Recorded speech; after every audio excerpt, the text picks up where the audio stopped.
மகளிர் கல்லூரி அரிமா சங்கம் சார்பில் குறுங்காடு அமைக்கும் விழாவை மாவட்ட ஆட்சியர் துவக்கி வைத்தார். தஞ்சாவூர் பேண்ட் செக்கர்ஸ் மகளிர் கல்லூரியின் லியோ கிளப், அரிமா சங்கம், அடைக்கல மாதா கல்லூரி முன்னாள் மாணவர்கள் இணைந்து பேண்ட் செக்கர்ஸ் மகளிர் கல்லூரியில் குறுங்காடு அமைக்கும் விழா அரிமா சங்க தலைவர் ஜாகிர் உசேன் தலைமையில் நடைபெற்றது.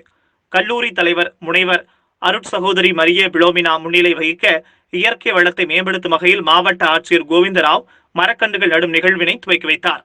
கல்லூரி மாணவிகள் ஒரே நேரத்தில் 750 மரக்கன்றுகளை நட்டனர்.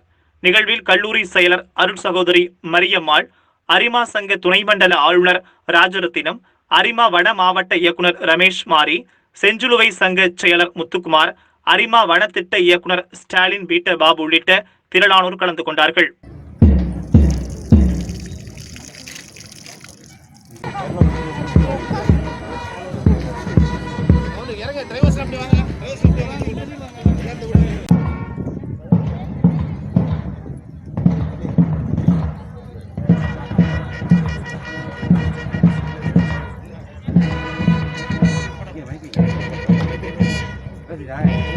Hey,